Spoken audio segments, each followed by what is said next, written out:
என் தங்கமே, இன்று இந்த கருப்பன் வாக்கு நிச்சயமாக உன் கண்ணில் படும். என் பிள்ளையே, உனக்கு அவசர செய்தியை கொண்டு வந்து உன் கருப்பன் உன்னோடு பேச நீண்ட நேரமாகவே காத்து கொண்டு நிற்கின்றேன். நான் உன் எல்லையில் நின்று உனக்கு இன்று அதிசக்தி வாய்ந்த வாக்கினை தர வந்திருக்கின்றேன். என் பிள்ளைக்கு வாழ்க்கையில் சோதனைகள் நடந்து கொண்டிருக்கின்ற இந்த நேரம், இவையெல்லாம் இன்னும் உனக்கு அதிகமான உச்சத்தை தொட காத்து கொண்டிருக்கின்றது. ஏற்கனவே பிரச்சனையில் இருக்கின்ற உன்னை பயமுறுத்துவது அல்ல இந்த கருப்பனினுடைய நோக்கம். இந்த கருப்பனின் நோக்கம் உன்னை அந்த பிரச்சனையிலிருந்து வெளிவரச் சொல்வதுதான். என் பிள்ளையே, சோதனைகள் அதிகமாக வந்துவிட்ட இந்த காலத்தில் இதிலிருந்து எப்படி வெளிவருவது என்று தெரியாமல் அந்த சோதனை உச்சத்தை தொடுகின்ற கட்டத்தில் இந்த கருப்பனின் வாக்கு உனக்கு கிடைக்கிறது என்றால் நிச்சயமாக இதிலிருந்து உனக்கான விடிவு காலத்தை உன் அப்பன் நான் கொடுக்கப் போகின்றேன் என்று அர்த்தமல்லவா? என் பிள்ளையே, அதற்கு முன்பாக ஒரு விஷயத்தை தெரிந்து கொள். இத்தனை காலமும் இந்த சோதனைகளை கடந்து வந்து விட்டாய். இப்பொழுது உச்சநிலை அடைகிறது என்றால் இந்த பிரச்சனையிலிருந்து உனக்கான விடிவு காலம் பிறக்கப் போகிறது என்று அர்த்தம். எந்த பிரச்சனையாக இருந்தாலும் அப்படியே கிடப்பில் போட்டுவிட்டால் உனக்கு அதிலிருந்து தீர்வு கிடைக்காது. அந்த பிரச்சனை உச்சத்தை தொட்டால் மட்டும்தான் அதிலிருந்து உனக்கு விடிவு காலம் பிறக்கும். அப்பா என்று என்னை அழைக்கின்ற பிள்ளையே, உன் வாழ்க்கையில் என்றும் உனக்கு காவலாக நான் நிற்கின்றேன் என்பதனை முதலில் நீ தெளிவாக புரிந்து கொள்.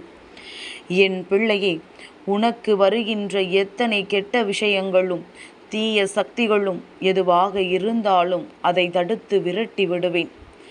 வாழ்க்கையில் ஏற்படுகின்ற சில துன்பங்கள் என்பது எல்லாம் என் பிள்ளையே எல்லோருக்கும் உள்ள கதைதான்.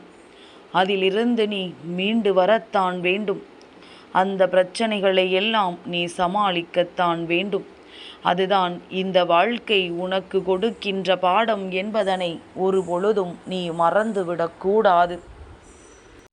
என் தங்கமே, இந்த உலகம் நீ கோடான கோடி நன்மையை செய்தாலும் அது எட்டி கூட உன்னை பார்க்காது. அதே நேரத்தில் என் பிள்ளை, தற்செயலாக ஒரு தவறை நீ செய்துவிட்டால் அதை சுட்டி காட்டிக் கொண்டிருக்கும். என் பிள்ளையே, மானங்கெட்ட உலகம், மதிகெட்ட பிறவிகள் என்றுதான் இந்த மனிதர்களை சொல்ல வேண்டிய நிலைமை இருக்கின்றது. இது போன்ற ஒரு சூழ்நிலை உன் வாழ்க்கையில் உன்னை ஆட்டி படைத்த காலத்தில் என் பிள்ளை எதற்காக வாழ வேண்டும்? ஏன் இந்த வாழ்க்கை நமக்கு என்கின்ற மனநிலை உனக்கு வந்தது? இந்த அளவிற்கு உன்னை தள்ளிவிட்ட இந்த மனிதர்களுக்கு மத்தியில் என் பிள்ளை நீ வாழ்ந்து காட்ட வேண்டும். இந்த கருப்பன் உன்னை தேடி வருகின்ற நேரமெல்லாம் உனக்குள் ஏற்படுகின்ற ஒரு புது உத்வேகமானது உன்னை வாழ்க்கையை நிச்சயமாக நல்ல நிலைக்கு கொண்டு சேர்க்க வேண்டும். ஏதோ கருப்பனை கண்டுவிட்டோம், வாக்கினை கேட்டு விடுவோம் என்றெல்லாம் நீ இருக்கக்கூடாது. என் வாக்கினை கேட்கின்ற பிள்ளைகள் வாழ்க்கையில் அடைய நினைக்கின்ற அத்தனை விஷயங்களையும் அடைவதற்கான முயற்சியில் முழுமையாக இறங்கிவிட வேண்டும். உன் அப்பன் உன்னை பார்த்து கொண்டிருக்கின்றேன். நீ என்ன செய்து கொண்டிருக்கின்றாய், எப்படி வாழ்க்கையில் அடுத்த கட்டத்தை நோக்கி நகர்ந்து கொண்டிருக்கிறாய் என்று. தேங்கி இருக்க வேண்டிய இடத்தில் உன்னை வைக்கத்தான் முயற்சிகள் நடக்கின்றது. ஆனால் நான் ஒருபோதும் தேங்கிவிட மாட்டேன்.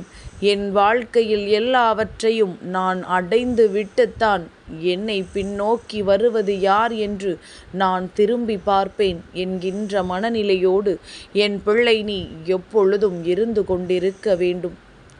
என் தங்கமே, நீ மற்ற விஷயங்களை பற்றி எல்லாம் கவலைப்படக்கூடாது.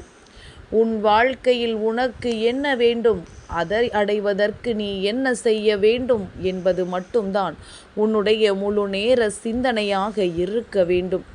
கவனத்தை மற்ற பக்கங்களில் எல்லாம் சிதறவிட்டால் வாழ்க்கையும் உன்னை சிதறடித்து விடும் என்பதனை மறந்து விடாதே. எந்த தீய சக்திகளும் உன்னை நெருங்காமல், எந்த ஒரு கெட்ட விஷயங்களும் உனக்கு அதிகப்படியான சோதனைகளை ஏற்படுத்தி விடாமல் உன் அப்பன் தடுத்து நிறுத்துவேன். நான் இருக்கும் வரை அதை பற்றிய கவலை உனக்கு தேவை கிடையாது. உனக்கு காவலாக, உன் வாழ்க்கையில் உனக்கு உறுதுணையாக என்றும் நான் உன்னை பின்தொடர்ந்து வந்து கொண்டிருக்கின்றேன். நீ உனக்கு யாரும் இல்லை என்று நினைத்து கொண்டு அங்கு உன்னுடைய செயல்களில் எல்லாம் தயக்கம் காட்டிக் கொண்டிருக்கின்றாய். எந்த ஒரு விஷயத்தையும் முன்னெடுத்துச் செல்ல முடியாமல் தயங்கி நிற்கின்றாய். கடைசியில் என்ன சொல்லி விடுகின்றாய்? எனக்கு இந்த வாழ்க்கை போதும், என்னை கூட்டிக் கொண்டு சென்றுவிடு என்று என்னிடத்திலேயே சொல்கின்றாய். இந்த கருப்பனை காவல் தெய்வமாக, குலசாமியாக நிற்க வைத்துவிட்டு என் பிள்ளை நீ வாழ்க்கையை முடித்து கொண்டால் அதில் இந்த அப்பனுக்கு சந்தோஷம் ஏற்படும் என்று நினைக்கின்றாயா? உன் அப்பனுக்கு ஒரு நாளும் மன வருத்தத்தை கொடுக்க நீ முயற்சி செய்யாதே. என்றும் என் குழந்தைகள் நல்லபடியாக வாழ வேண்டும். இந்த வாழ்க்கையை நீ வாழ்ந்து காட்ட வேண்டும். யார் உன்னை வீழ்த்திவிட நினைத்தார்களோ அவர்கள் முன்னிலையில் நிமிர்ந்து நின்று காட்ட வேண்டும். என்னால் வாழ முடியும், என்னால் வாழ்ந்து காட்ட முடியும் என்கின்ற தைரியத்தை மட்டுமே நீ கொண்டு வர வேண்டும். என் பிள்ளை, நீ கருப்பனின் குழந்தையாக இருக்கும் பட்சத்தில் இந்த கருப்பண்ணசாமி சொல்கின்ற வாக்கினை கேட்டு அதன்படி உன் வாழ்க்கையில் உனக்கானதை பெற்று கொள்ளத்தான் நீ ஓடோடி செல்ல வேண்டுமே தவிர ஒரு பொழுதும் ஒரு அடியும் பின்வாங்கிவிடக்கூடாது. தோல்விகள் எல்லாம் உனக்கு வெற்றியை கொடுக்கத்தான் வருகின்றது. அதற்கான வழியை அதுதான் காண்பித்து கொடுக்கின்றது என்பதனை நீ புரிந்து நடந்து கொண்டாலே போதும்.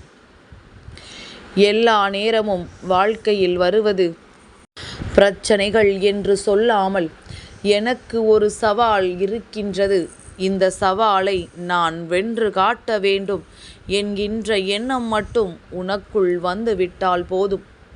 கருப்பன் உன்னோடு துணை நின்று உனக்கு அதனை பெற்று கொடுப்பேன்.